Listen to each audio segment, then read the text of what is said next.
A 10-day truce, a cessation of hostilities, has been announced between Israel and Lebanon. We'll get into that, why that's the wording, because Israel hasn't been attacking Lebanon. They've been attacking Hezbollah, a terrorist group that operates out of Lebanon and kind of occupies Lebanon. Israel's not at war with Lebanon, but again, we'll talk about that.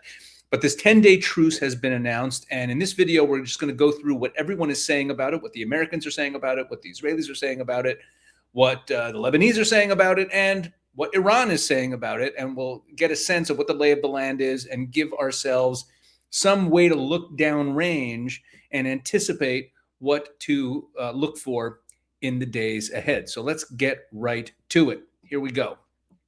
So here is the official statement from the State Department about this 10-day cessation of hostilities.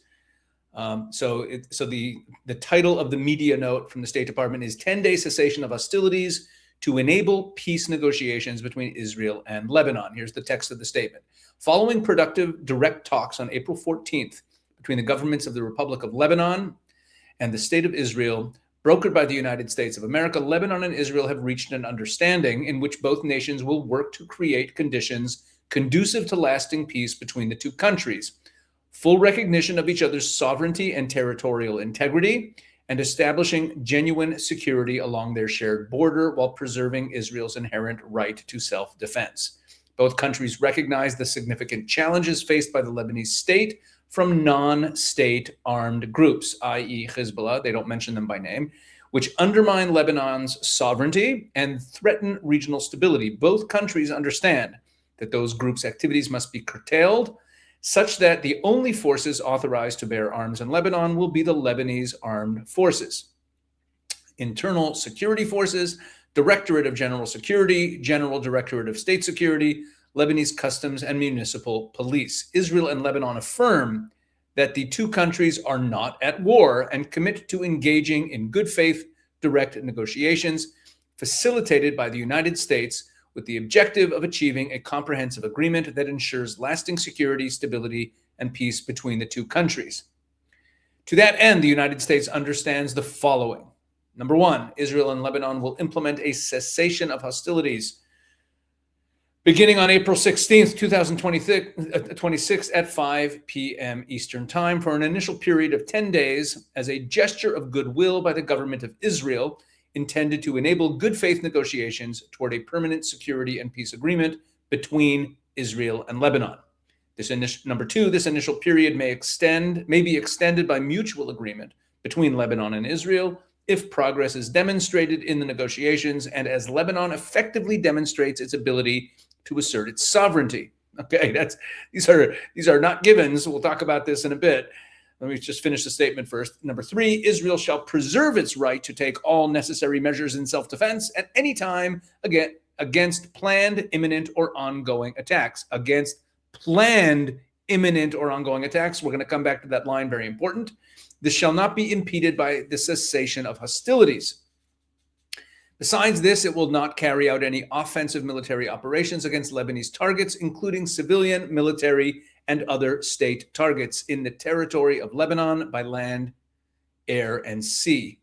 From April 16th, 2026 at 5 p.m. Eastern, forward with international support, the government of Lebanon will take meaningful steps to prevent Hezbollah and all other rogue non-state armed groups in the territory of Lebanon from carrying out any attacks, operations, or hostile activities against Israeli targets. Number five, all parties recognize Lebanon's security forces as having exclusive responsibility for Lebanon's sovereignty and national defense. No other country or group has claimed to be the guarantor of Lebanon's sovereignty. They're pointing a finger at Iran. Israel and Lebanon request that the United States facilitate further direct negotiations between the two countries with the objective of resolving all remaining issues, including demarcation of the international land boundary, with a view to concluding a comprehensive agreement that ensures lasting security, stability, and peace between the two countries. The United States understands that the above commitments will be accepted by Israel and Lebanon concurrently with this announcement. These commitments are designed to create the conditions necessary for good faith negotiations toward enduring peace and security. The United States further intends to lead international efforts to support Lebanon as a component of its broader efforts to advance stability and prosperity in the region. Okay, key points here. First of all, they affirm that they're not at war with each other. Of course, they're not at war with each other. Israel is attacking Hezbollah, which is a foreign implant. They're an Iranian militia operating out of Lebanon.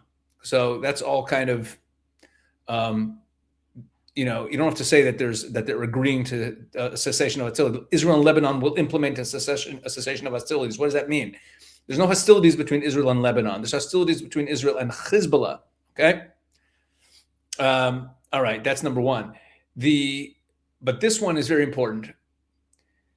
Israel shall preserve its right to take all necessary measures in self-defense at any time against planned, imminent, or ongoing attacks. In other words, if there is planning to attack, what does that mean? It's kind of vague.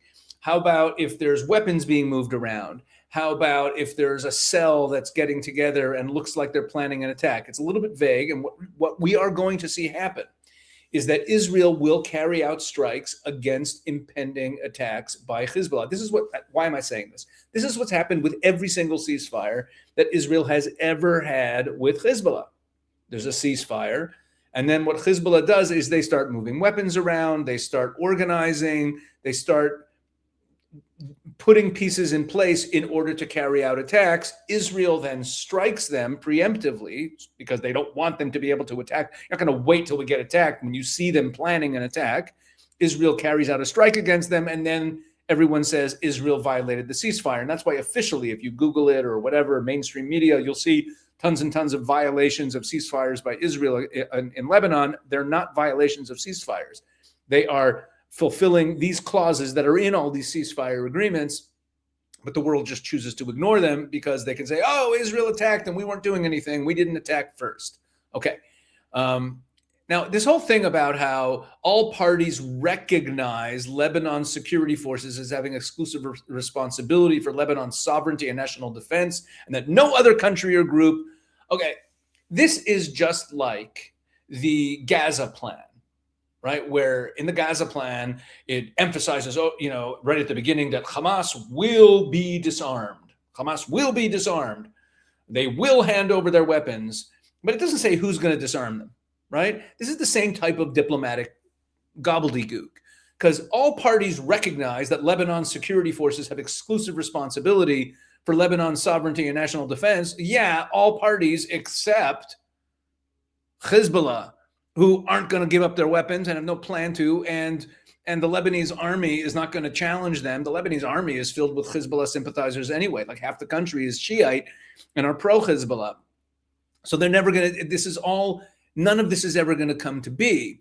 And when it talks about them implementing steps, to make sure that, that Hezbollah is not attacking Israel, they have no ability to, and they're not going to. Okay, so that's first. Now let's look at Prime Minister Netanyahu's description of it. This is from the Prime Minister's office website, and this is the statement. He made this statement in Hebrew on national TV, and he said as follows, and bear in mind that the Israeli public does not like ceasefires because all they end up really ever doing is constraining Israel's ability to deal with its enemies fully.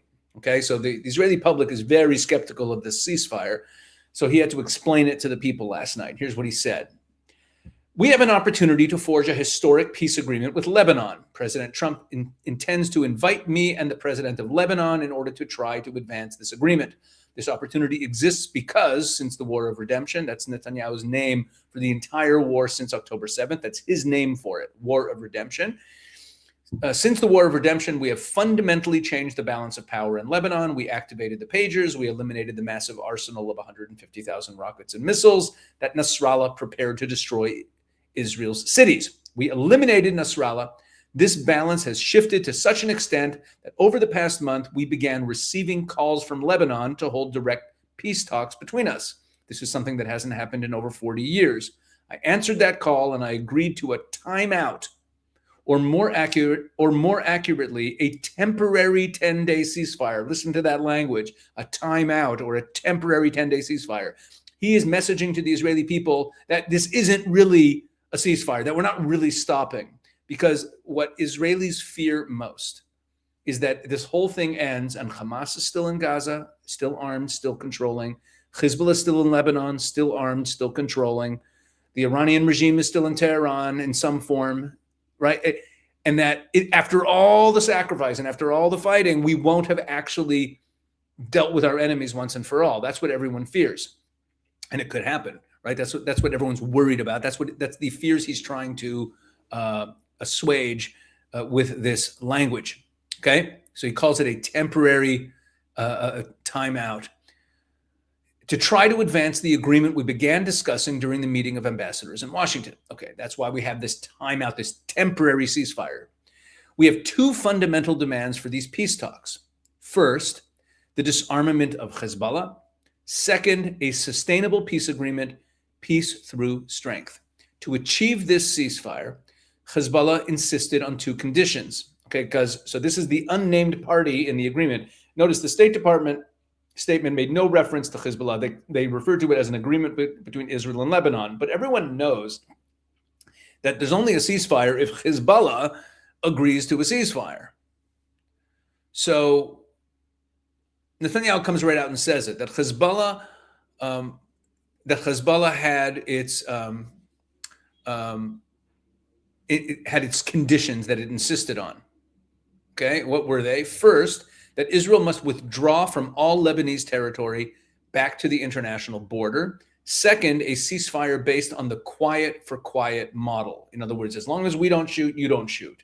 I agreed to neither of these. And indeed, those two conditions are not being met. In other words, Hezbollah wanted this. They wanted Israel to withdraw its positions from southern Lebanon.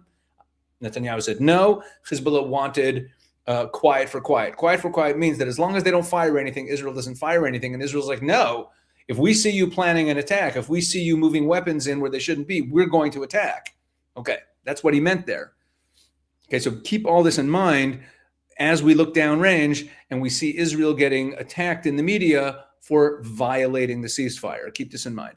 We are remaining in Lebanon in a reinforced security buffer zone. This is not the 5 points that existed before Roaring Lion. What he's talking about is that there were these 5 specific spots in southern Lebanon near the Israeli border that Israel had taken, 5 strategic spots in the Lebanese territory. And he's saying, no, it's not that. This is a much larger and more robust security zone. This is a security buffer that starts at the sea and continues to Mount Dov and the foothills of Mount Hermon up to the Syrian border. This is a security strip 10 kilometers deep, which is much stronger, more intense, more continuous, and more solid than we had previously. This is where we are, and we are not leaving. This allows us, first and foremost, to block the danger of an invasion into our communities. And secondly, it allows us to prevent direct anti-tank fire into the communities. The residents are now protected, anti-tank fire, because one of the things that Hezbollah does is they use anti-tank shells, not to fire at tanks, but to fire at Jewish homes. Okay, so the residents are now protected from these two dangers. Of course, there are still problems. They still have rockets left. We will have to deal with that as well as part of the progress toward a security agreement and a continuous peace treaty. But there is something else, and I want to tell you what it is. I've spoken with President Trump over these last 2 days, and he told me he's tremendously determined to continue the naval blockade and to bring about the dismantling of Iran's nuclear capability, what remains of it.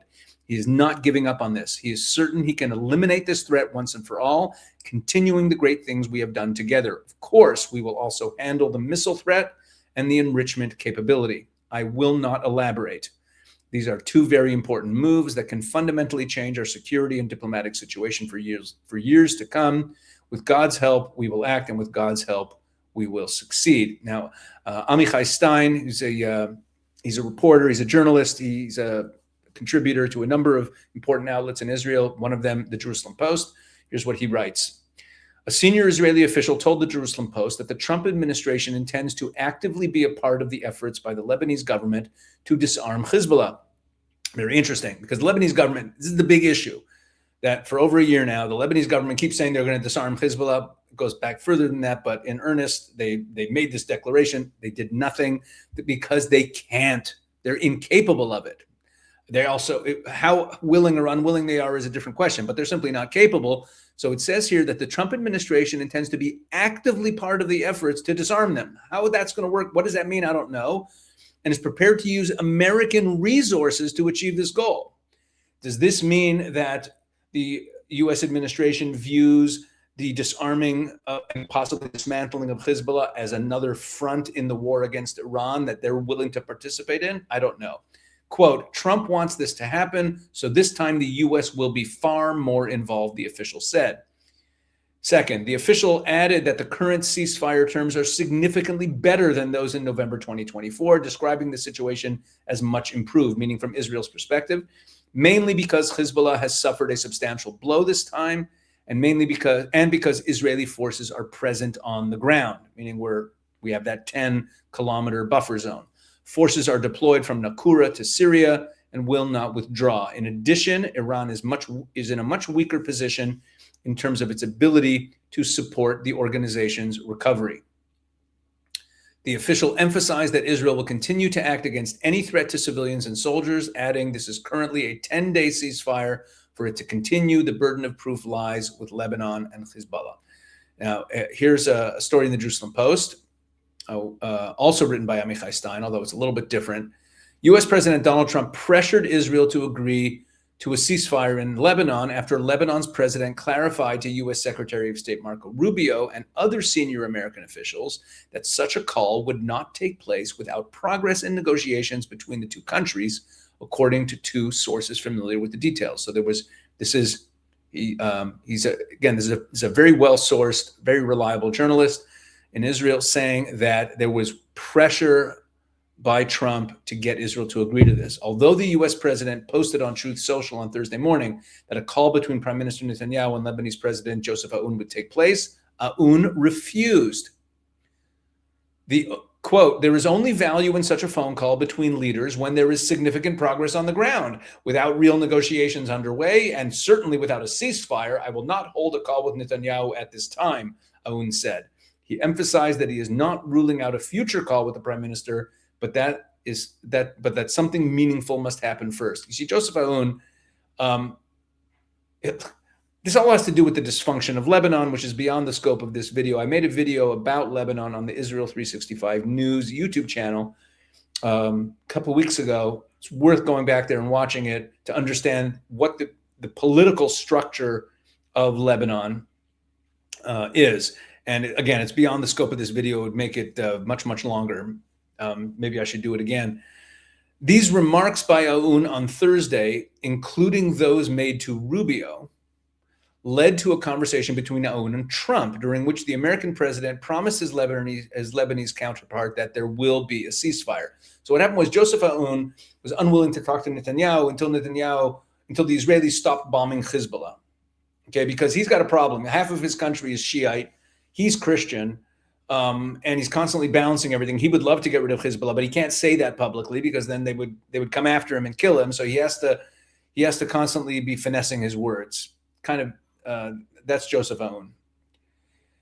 An Israeli source told the Jerusalem Post that Trump and Netanyahu held at least one call during the day. That's not a big story. Following the ceasefire with Iran, Netanyahu and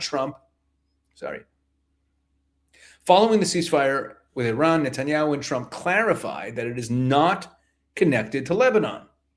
In recent days, there's been no pressure from Israel for a ceasefire, only requests by Trump and other officials to minimize Israeli strikes in Lebanon. We'll get back to that a little later in the video. It's a very important point.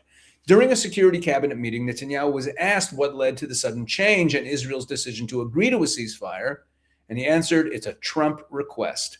In other words, I didn't want to do this, but we have a partnership here. There's a process. If Trump wants this, we have to give it to him. You got to give a little to get a little. Okay. In addition, Iran has been pressuring the United States to advance a ceasefire in Lebanon. Iran has been pressuring the United States. Okay. We'll get back to that also. A lot to say on that. So Iran's been pressuring the U.S. But remember, we just saw this statement or it said here, and we saw this in the media, that Netanyahu and Trump were very clear, and J.D. Vance said it, and the Americans were very clear that the ceasefire in Iran had nothing to do with Lebanon. But meanwhile, Iran has been pressuring the U.S. to get a ceasefire in Lebanon. In recent days, senior Iranian officials have made it clear to mediators that without a ceasefire in Lebanon, there's no chance of progress in talks between Iran and the United States. Now, Trump has been saying that he doesn't want to give in on anything to the Iranians, but the Lebanon issue, that's something he can give in on. You can make like a ceasefire, it can be temporary. And if that can bring the Iranians back to the table to get them to capitulate and essentially surrender and give in to all the other demands about the enriched uranium and about everything else that Trump is demanding of the Iranians, we don't know exactly what's in there, then Netanyahu is being asked to go along with that. That's the story, right? Among others, Pakistan's Army Chief Asim Munir, who's currently in Iran and in direct contact with Trump and Vice President Vance, conveyed this message to Washington. Hold on a sec. Conveyed this message to Washington. An Israeli source told the Post, this is what should really concern us, the fact that Iran has managed to link the negotiations over Lebanon with the negotiations over Iran. That is an important, the best stuff in these news items is always right at the end, is the last, and look at that sentence again. What should concern us as Israelis is the fact that Iran has managed to link the negotiations over Lebanon with the negotiations over Iran. Okay, before we go on, make sure to be plugged in to everything that we're doing at Israel 365. You want news, you want analysis, you want news that's coming from a politically conservative, biblical perspective, coming out of Israel, giving you everything you need to know about what's happening in Israel and the Middle East. Sign up for the Israel 365 News daily newsletter and sign up for the Israel 365 Action weekly newsletter. You can also sign up for just one of them if you don't want the other one. The Action newsletter will keep you plugged into all kinds of great webinars and programs that we're doing, and useful information about campaigns that we're running and issues that we're dealing with at Israel 365 Action. You can become part of the movement and really get involved in the defense of Israel and Western civilization. Okay, now Iran. What is Iran saying about this ceasefire? Well, you can already predict it. Iran's foreign ministry spokesperson Ismail Baghai has welcomed the ceasefire in Lebanon, saying it is part of an understanding between Iran and the United States. According to Iranian media, Baghai expressed sympathy with the families of victims of the war, as well as with the Lebanese people and government. He also stressed the need for the full withdrawal of Israeli forces from southern Lebanon and the release of prisoners. Okay, that's not going to happen. Neither of those is going to happen. The ministry further called for the return of displaced people to their homes and urged international support for Lebanon's reconstruction. Oh, that sounds so humanitarian. He cares so much about the Lebanese displaced people. What he's talking about is that the southern part of Lebanon, over the last 40 years, because it borders on Israel, that's where Hezbollah set up shop. But Hezbollah didn't set up shop only with bases. In fact, mainly what they do is they're a terrorist organization, but they're also a religious sect. So they have towns with their wives, their children, their families, everything else, which are also terrorist hubs. So every home has a family in it, but it's also got weapons. It's also got rocket launchers. It's crazy. It's just completely militarized. So it's very hard to draw any distinction in southern Lebanon, in that area, in the Shiite villages. There's also Christian villages that aren't even being touched by the Israelis. But in the Shiite villages, it's impossible to distinguish between a residential facility, a residential home, and a military facility, because they are the same thing. All the people down, this is the Hezbollah towns. And Israel is not going to allow those people to come home. Now you understand why the Iranians are insisting on the displaced people going back home. Okay, now in Tasnim, Iranian state media, we have Ghalibaf. He's been in the news a lot. We talk about him a lot. He's the Speaker of the House, this brutal thug who's the main guy responsible for the slaughter of tens of thousands of Iranian protesters. He's the one negotiating with the Americans. And look what he says here. Ghalibaf: Lebanon ceasefire as crucial as Iran truce for Tehran. He's putting them equivalent. Speaker of the Iranian parliament, Mohammad Bakr Ghalibaf, stressed that a ceasefire in Lebanon is as important as one in Iran, underscoring Tehran's continued efforts to push for a lasting truce along all conflict zones. Let's remember, their whole goal as a regime, they say that their number one goal is death to Israel, death to America. That's what they care about. That's why they've, even with their people starving and their country collapsing, they still invested all the money they made in their proxies and in the weaponry, right? Because they want to destroy Israel. So that's why they're panicked about losing Hezbollah, because that's their own, the only border that Iran has with Israel is the Lebanese border, because Lebanon is occupied territory because the Iranians control it. In a telephone conversation with his Lebanese counterpart, Nabi Berri, he's the Speaker of the Lebanese Parliament, on Thursday, Kalibaf extended condolences over the martyrdom of oppressed and resistant Lebanese people, particularly combatants from Hezbollah and the Amal movement, while praising the courage and resilience of the Lebanese nation and its leadership. Okay, in Lebanon, I'm not going to get into the whole insane way that their government is structured, and it is insane. You have to watch that other video. The president of Lebanon is always a Christian, and that's why Joseph Aoun is a Christian, always, by law. Yes, by law. The prime minister is always a Sunni Muslim. That guy's name is Nawaf Salam. And the Speaker of the House is always a Shiite Muslim. So Nabi Berri, the Speaker of the House mentioned here, is a Shiite Muslim, and the Amal party mentioned here is a Shiite political party, which is very often, usually aligned with Hezbollah, but not always. Lately, there's been some fracturing there. Okay, Galibaf stated that Iran has never forgotten its Lebanese brothers and considers them as its own, pointing to efforts and consultations by various Iranian officials, including the president, and noting that he has been continuously following developments in Lebanon and the issue of establishing a ceasefire there, describing it as highly important for Tehran. Kalibaf added that during the recent Pakistani-mediated negotiations between Iran and the U.S., Iran has been seriously pursuing efforts to compel adversaries to establish a permanent ceasefire in all areas of conflict, emphasizing that for Iran, a ceasefire in Lebanon is as significant as a ceasefire in Iran. For his part, Berri provided a report on the latest situation regarding Israeli attacks in Lebanon, stating that the Zionist regime is effectively committing crimes in the country and seeking to displace Lebanese civilians, noting that more than 1.2 million people have so far been displaced.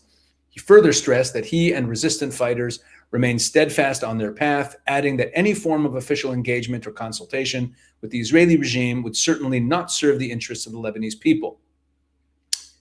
Berri concluded by expressing appreciation for Iran's seriousness and efforts in supporting Lebanon and the Islamic resistance. Now, let me just say, yes, a lot of Lebanese have been displaced, but I live in Israel. I got to tell you, unprovoked, after October 7th, a couple days afterwards, unprovoked, Hezbollah started pummeling Israeli northern communities with missiles, rockets, constantly. And it went on and on and on for months. And it caused the evacuation, the long-term evacuation of hundreds of thousands of Israelis from our northern border towns, because they were directly firing at civilians, trying to kill as many civilians as possible, destroying our northern towns.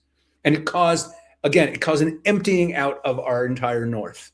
So if the Lebanese people have to be evacuated because we have to clear out these terrorists, then I'm sorry, I have no mercy on them. I feel bad that this happened, but if you're so incompetent as a nation or compliant as a nation that you allow Hezbollah to take over your country and launch attacks into another country from it, then I'm sorry, there are consequences to that. So you're not going to get too much sympathy from me. And meanwhile, Hezbollah says that their finger is on the trigger in case Israel violates the truce, which, whatever. That's their bluster. They certainly don't want the truce to fall apart. That is absolutely certain. So now you should be pretty much filled in on what is going on with this 10-day truce and how everyone views it. And what we really have here is a successful play by the Iranians to link the negotiations with the United States and cessation of Israeli strikes in Lebanon. It worked.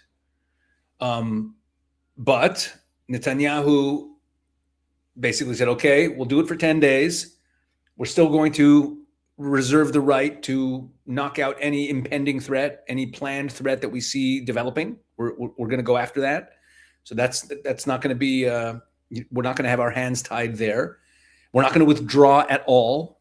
Our forces are going to stay exactly where they are with this significant amount of territory. Why is that so important? It's so important because it's really the only language people understand. And this is part of the problem with the whole post-World War II rules-based order, is that part of, it's like a taboo that you're not allowed to ever take land in a war. And it's always viewed as some kind of crime. Look, Lebanon does not even recognize the existence of the state of Israel. And that means that by law, there's actually no border. There's only ceasefire lines that have moved around over the decades since Lebanon and Israel were created in the 1940s. We don't really have a border. Like, legally speaking, if one country does not recognize the existence of the other one, then you don't legally have a border. So all of this screaming and yelling about Israel going in and taking territory on the Greater Israel Project, Israel wants to defend its citizens. And it will take it. And the only way to get the attention of these people and to get them off their butts and into a room willing to do something and negotiate is if you hit them where it hurts. And they don't care about bombing of buildings. In this part of the world, these guys, they don't care how much damage is done. The only thing they care about is if you take territory from them. So Israel has to do that. We need it for our security, and we need it in order to bring them to the table and get them to behave themselves. So no, Israel's not going to withdraw from those positions. And we'll see where this goes over the 10 days. And if it gives Trump a little bit of leverage so that he can get the Iranians to capitulate to his other demands, maybe that's a good thing. I don't know.